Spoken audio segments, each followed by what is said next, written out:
Antologi Pembacaan Firman Tuhan yang Maha Kuasa.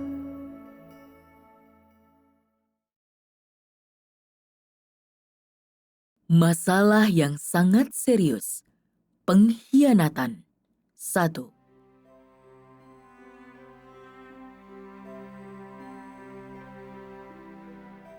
Pekerjaanku akan segera selesai, dan bertahun-tahun yang kita lalui bersama telah menjadi kenangan yang tak tertahankan. Tanpa henti, aku telah mengulang-ulang firman-Ku, dan terus-menerus aku menyebarluaskan pekerjaan baruku. Tentu saja, nasihatku adalah komponen penting dalam setiap pekerjaan yang kulakukan. Tanpa nasihatku, engkau semua akan tersesat dan bahkan akan mendapati dirimu benar-benar bingung. Pekerjaanku sekarang sudah hampir selesai dan berada pada tahap terakhirnya. Aku masih ingin melakukan pekerjaan menasihatimu, yang berarti menyampaikan kata-kata nasihat untuk engkau semua dengarkan. Aku hanya berharap engkau semua mampu untuk tidak menyia-nyiakan penderitaan yang telah kutanggung, dan terlebih dari itu, agar engkau dapat memahami perhatian penuh yang telah kucurahkan dan memperlakukan firman-Ku sebagai dasar bagi caramu berperilaku sebagai manusia. Entah firman itu adalah jenis firman yang ingin engkau semua dengarkan, entah engkau senang menerimanya atau tidak, atau entah engkau hanya bisa menerimanya dengan perasaan tidak nyaman, engkau semua harus memperlakukan firman-Ku dengan serius. Jika tidak, watak dan sikapmu yang sembrono dan tidak peduli itu akan membuatku sangat marah dan bahkan membuatku muak. Aku sangat berharap agar engkau semua dapat membaca firman-Ku berulang-ulang ribuan kali dan bahkan sampai engkau bisa menghafalnya. Hanya dengan cara inilah engkau semua akan mampu untuk tidak gagal memenuhi harapan-Ku terhadapmu. Namun, tidak seorang pun dari antaramu hidup dengan cara seperti ini sekarang. Sebaliknya, engkau semua tenggelam dalam kehidupan tak bermoral, kehidupan yang penuh dengan makan dan minum sesuka hatimu. Dan tak seorang pun di antaramu menggunakan firman-Ku untuk memperkaya hati dan jiwamu. Untuk alasan inilah, aku sampai pada kesimpulan tentang wajah asli manusia. Manusia dapat mengkhianati aku kapan saja, dan tak seorang pun dapat sepenuhnya setia pada firman-Ku. Manusia sudah sedemikian dirusak oleh iblis, sehingga ia tidak lagi terlihat layaknya manusia. Sekarang, sebagian besar orang mengakui ungkapan ini sampai batas tertentu.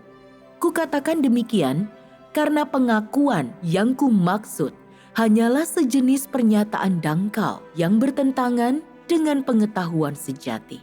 Karena tidak seorang pun dari antaramu dapat mengevaluasi dirimu sendiri secara akurat, juga tidak dapat menganalisis dirimu sendiri secara menyeluruh. Engkau semua tetap hanya memahami firman-Ku secara samar-samar. Namun kali ini, aku menggunakan fakta-fakta untuk menjelaskan masalah paling serius yang ada dalam dirimu. Masalah itu adalah pengkhianatan. Engkau semua sudah akrab dengan kata pengkhianatan, karena kebanyakan orang pernah berbuat sesuatu untuk mengkhianati orang lain. Misalnya, suami mengkhianati istrinya, istri mengkhianati suaminya, anak laki-laki mengkhianati ayahnya, anak perempuan mengkhianati ibunya, hamba mengkhianati tuannya, teman saling mengkhianati, sanak keluarga mengkhianati satu sama lain, penjual mengkhianati pembeli, dan sebagainya. Semua contoh ini mengandung esensi pengkhianatan. Singkatnya, pengkhianatan adalah bentuk perilaku yang memungkiri janji, melanggar prinsip-prinsip moral, atau bertindak berlawanan dengan etika manusia yang menunjukkan hilangnya kemanusiaan. Secara umum, sebagai manusia yang dilahirkan di dunia ini, engkau pasti sudah pernah berbuat sesuatu yang merupakan pengkhianatan terhadap kebenaran. Tidak masalah apakah engkau ingat pernah melakukan sesuatu untuk mengkhianati orang lain, atau apakah engkau telah berulang kali mengkhianati orang lain sebelumnya. Karena engkau mampu mengkhianati orang tua atau teman-temanmu, maka engkau mampu mengkhianati orang lain. Dan engkau terlebih lagi mampu mengkhianati aku dan melakukan hal-hal yang kubenci. Dengan kata lain, pengkhianatan bukan sekedar bentuk perilaku tak bermoral yang dangkal, melainkan sesuatu yang bertentangan dengan kebenaran. Inilah tepatnya sumber penentangan dan ketidaktaatan manusia terhadapku. Inilah sebabnya aku telah meringkasnya dalam pernyataan berikut. Pengkhianatan adalah natur manusia, dan natur ini adalah musuh besar setiap orang yang selaras denganku. Perilaku yang tidak dapat menaatiku sepenuhnya adalah pengkhianatan. Perilaku yang tidak bisa setia kepadaku adalah pengkhianatan. Menipu aku dan menggunakan kebohongan untuk menipuku adalah pengkhianatan. Memendam banyak gagasan dan menyebarkannya kemana-mana adalah pengkhianatan.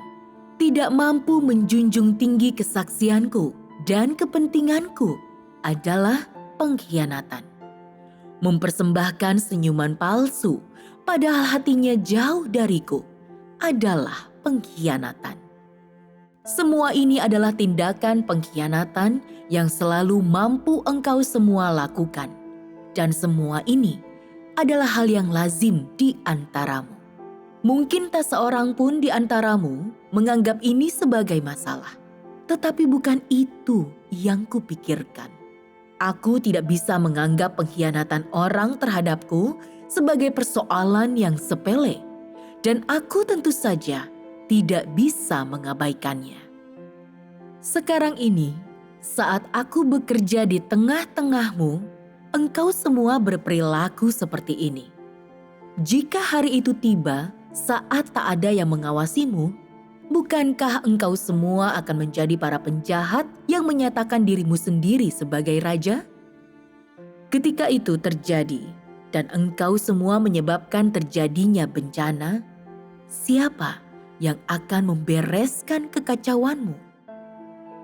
Engkau semua mungkin berpikir bahwa beberapa tindakan pengkhianatan hanyalah insiden yang sesekali dan bukan perilaku tetapmu dan tidak pantas dibahas seserius ini dengan cara yang melukai harga dirimu. Jika engkau semua benar-benar berpikir seperti itu, artinya engkau tidak punya kesadaran.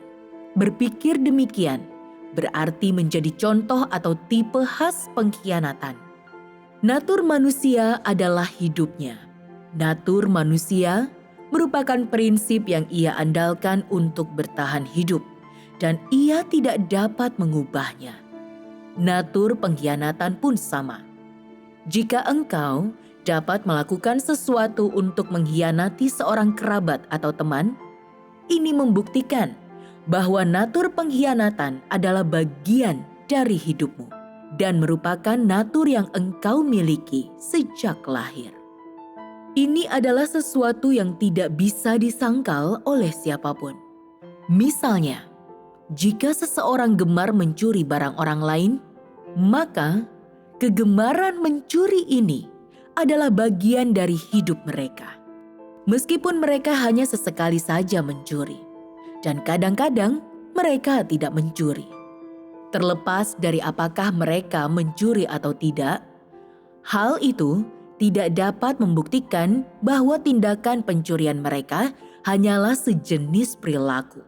Sebaliknya, ini membuktikan bahwa tindakan pencurian mereka adalah bagian dari hidup mereka, yakni natur mereka. Beberapa orang akan bertanya, karena itu sudah menjadi natur mereka, lantas mengapa mereka terkadang melihat barang bagus namun tidak mencurinya? Jawabannya sangat sederhana. Ada banyak alasan mengapa mereka tidak mencuri.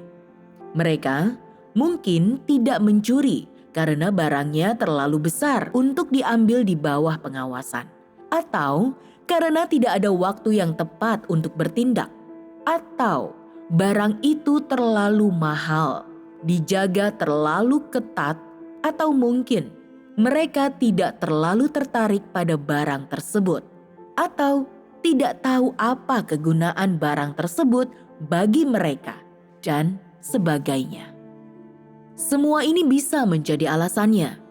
Namun apapun alasannya, entah mereka mencuri sesuatu atau tidak, hal itu tidak dapat membuktikan bahwa pemikiran ini muncul untuk sesaat atau hanya terlintas dalam sekejap. Sebaliknya, ini adalah bagian dari natur mereka yang sulit untuk diubah. Orang seperti itu tidak puas hanya dengan satu kali mencuri. Pemikiran untuk mengklaim milik orang lain sebagai milik mereka muncul setiap kali mereka menemukan sesuatu yang bagus atau situasi yang cocok. Itulah sebabnya kukatakan bahwa asal mula pemikiran ini bukanlah sesuatu yang hanya muncul sesekali, melainkan sudah berada dalam natur orang itu sendiri. Siapapun dapat menggunakan perkataan dan tindakan mereka sendiri untuk menunjukkan wajah asli mereka. Wajah asli ini tentu saja adalah natur mereka. Jika engkau adalah orang yang bicara berbelit-belit, engkau memiliki natur yang berbelit-belit. Jika naturmu licik, engkau bertindak dengan cara licik, dan orang lain akan dengan mudahnya engkau tipu. Jika naturmu jahat, kata-katamu mungkin sedap didengar, tetapi tindakanmu tidak dapat menutupi tipu muslihatmu yang jahat. Jika naturmu malas, semua perkataanmu dimaksudkan untuk melalaikan tanggung jawab atas keteledoran dan kemalasanmu, dan tindakanmu akan lamban dan asal-asalan, dan engkau cukup mahir menyembunyikan kebenaran. Jika naturmu berempati, kata-katamu akan masuk akal, dan tindakanmu juga akan sesuai dengan kebenaran. Jika naturmu setia, tutur katamu pasti tulus, dan caramu melakukan sesuatu pasti bersahaja, tanpa ada apapun yang membuat tuanmu merasa gelisah. Jika naturmu penuh hawa nafsu atau tamak akan uang, hatimu akan sering dipenuhi dengan hal-hal ini, dan tanpa kau sadari, engkau akan melakukan tindakan-tindakan yang menyimpang dan tidak bermoral yang akan membuat orang-orang sulit melupakannya, dan yang akan membuat orang merasa jijik. Seperti yang telah kukatakan, jika engkau memiliki natur pengkhianat, engkau akan sulit melepaskan diri dari natur tersebut. Jangan percaya pada keberuntungan bahwa jika engkau tidak melukai orang lain, maka engkau tidak memiliki natur pengkhianat. Jika itu yang engkau pikirkan, engkau benar-benar memuakkan. Semua firmanku, setiap kali aku mengucapkannya, itu ditujukan kepada semua orang, bukan hanya kepada satu orang atau satu jenis orang. Hanya karena engkau tidak mengkhianati aku dalam satu perkara, tidak membuktikan bahwa engkau tidak dapat mengkhianati aku dalam perkara lain. Dalam mencari kebenaran, Beberapa orang kehilangan keyakinan diri mereka selama masa-masa sulit dalam pernikahan mereka.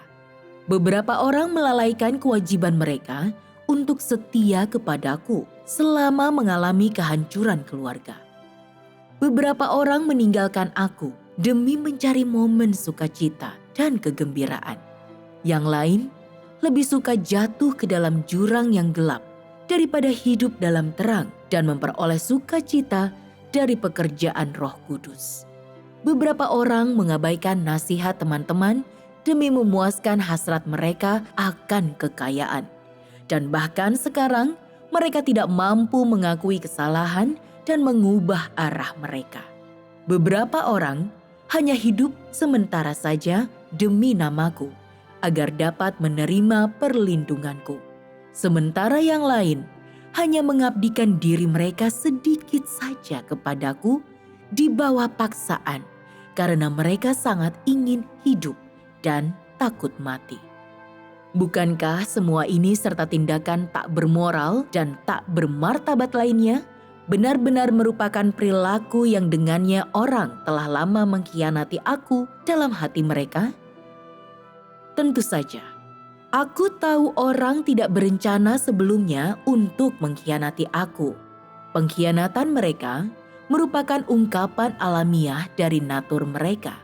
Tidak seorang pun ingin mengkhianati aku, dan tidak seorang pun merasa senang karena telah melakukan sesuatu untuk mengkhianati aku. Sebaliknya, mereka gemetar ketakutan, bukan? Jadi, apakah engkau semua memikirkan tentang bagaimana caranya agar dapat menebus pengkhianatan ini dan bagaimana mengubah situasi saat ini?